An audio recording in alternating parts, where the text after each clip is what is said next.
Vous vous posez la question de savoir comment trouver des investisseurs sur LinkedIn? Eh bien, je vais vous partager quelques insights. La première des choses, c'est que j'accompagne des startups depuis plus de 10 ans pour les aider à trouver des fonds, notamment en utilisant LinkedIn et en amont, travailler sur la stratégie pour établir une communication, on va dire, qui fait du sens, synergique avec les objectifs de levée de fonds et aussi toute la communication que les investisseurs peuvent éventuellement trouver sur le sujet traité par mes clients. Et en fait, j'ai une mauvaise nouvelle à vous annoncer. 99% du temps, ça ne fonctionne pas. Pourquoi? Parce que la plupart des entreprises ne sont pas prêtes à communiquer avec des investisseurs, sont mal préparées sur les sujets qui préoccupent aussi les investisseurs et ont tendance à vouloir aller chercher des fonds dans l'immédiat pour pouvoir éventuellement financer des projets versus travailler sur leur business model et la vente de leurs produits ou services. Donc c'est souvent toujours presque trop tôt, hein. Un manque aussi de préparation d'une manière générale, plus aussi la persévérance, puisque pour imaginer avoir une signature d'investisseur, il faut parler au moins à 100 investisseurs. Donc c'est une course qui se fait sur la durée et qui demande beaucoup de persévérance. Et aussi une légitimité, puisque en fait, la plupart des entreprises que j'ai rencontrées au cours de ma vie, dans les 10 dernières années, notamment les startups, disaient vouloir lever 1 million un jour.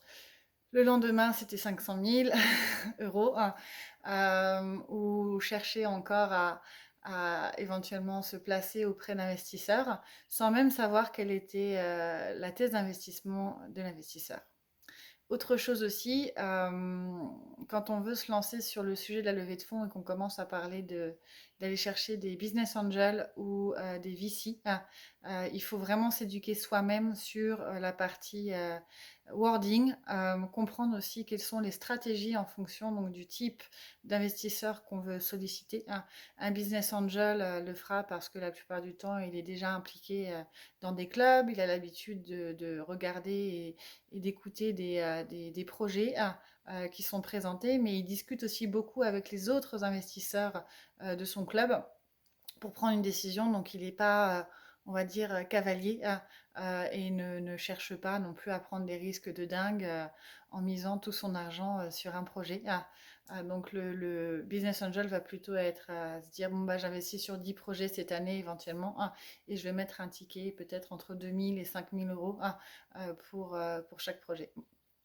Ensuite, il y a les VC et les VC, vous ne les intéresserez pas à moins d'aller chercher, de demander plus d'1 million d'euros pour considérer être perçu comme sérieux par rapport à vos ambitions. Donc, quand on veut chercher des VC, c'est important aussi de regarder quel est leur portfolio actuel. Donc, ça veut dire dans quoi est-ce qu'ils ont déjà investi, quels sont déjà les résultats obtenus, est-ce qu'ils ont déjà accompagné des startups lesquels ont été rachetés éventuellement par des grands groupes ou tout simplement ont pu faire une entrée en bourse. Donc voilà. Et puis l'autre partie aussi qui est importante, c'est d'établir des connexions avec des personnes qui ont déjà levé des fonds et qui peuvent éventuellement vous guider sous la forme de mentorat. Le cas échéant aussi, c'est de faire appel à des leveurs de fonds qui, la plupart du temps, fonctionnent à la commission. Mais ce sont des personnes qui ont déjà des réseaux bien établis sur des sujets bien spécifiques. Donc, pareil, il faut bien choisir son leveur de fonds en fonction de son domaine d'expertise et de la qualité de son réseau pour augmenter ses chances de réussite. Et un autre point faible que j'ai pu observer la plupart du temps pour les levées de fonds, le pitch deck n'est pas préparé, n'est pas prêt, en tout cas n'est pas diffusable ou même digeste tout simplement. La deuxième chose, c'est que le business model n'est pas toujours clair. Et en fait, la plupart des porteurs de projets ont tendance à vendre le futur versus parler des opérations actuelles et du temps et du focus qui est dédié à la réussite des projets. Et en fait, pour moi, la meilleure façon de démontrer qu'on peut réussir un projet, c'est de montrer qu'il y a des ventes régulièrement versus attendre de lever des fonds pour éventuellement démarrer la commercialisation. Et aussi, parfois, en fait, les personnes ont une vague idée de leur projet, où est-ce qu'ils veulent aller, mais n'ont pas, par exemple, de roadmap. Donc, un investisseur, il veut voir à combien il doit rentrer, quelles vont être les conditions, quels sont les risques aussi, puisque du coup, il fera sa due diligence.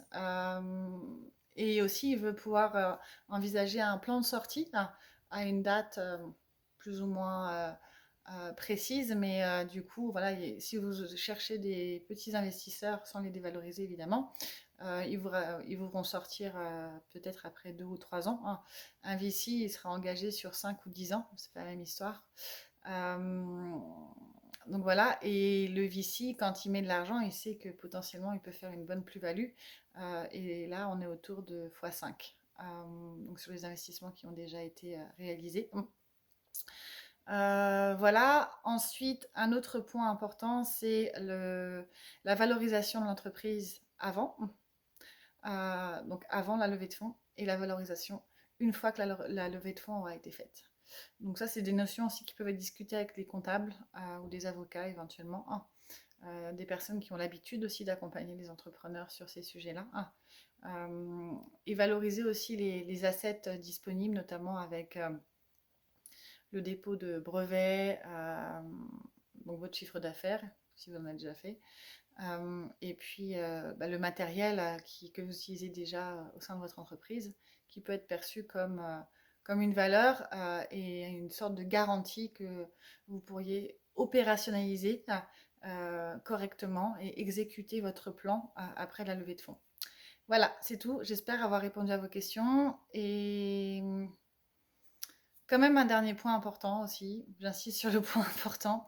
Il y a plein de ressources gratuites en ligne avec des vidéos YouTube et quantité de plateformes où vous pouvez déposer vos projets, et présenter vos projets, pitcher vos projets, etc.